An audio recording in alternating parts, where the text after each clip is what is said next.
of Kenya drawn from Kiambu and Nairobi region have urged the president and his deputy to end the political bickering amongst their supporters and embrace dialogue as it is threatening to split the country. Tame with the details. A section of the National Council of Churches of Kenya from Kiambu and Nairobi regions has urged the president and his deputy to end political bickering among their supporters and embrace dialogue to prevent further division in the country. In the meantime, we call upon the president, His Excellency Dr. Ruto, and other concerned stakeholders to facilitate speedy reconstitution of the Independent Electoral and Boundaries Commission, IEBC. We are repeating this again. We have talked about it before.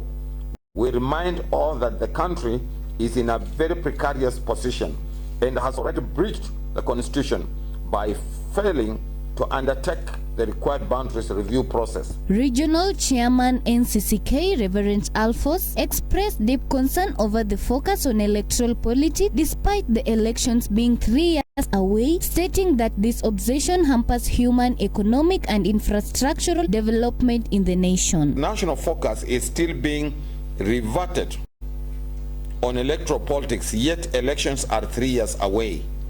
This persistent obsession with the elections by political leaders continues to hinder human and economic plus infrastructure development in our nation.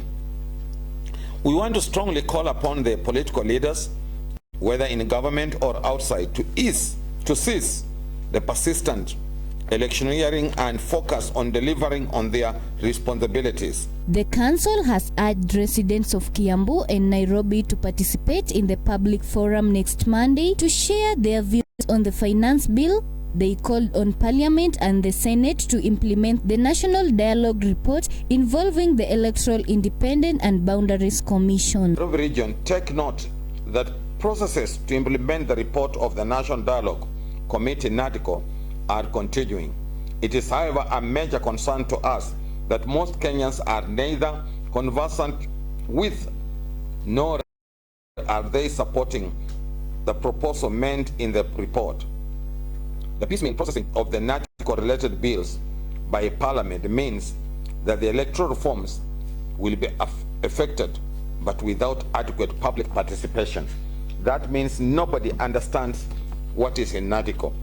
And so when you do it in bits, it's going to affect Kenyans.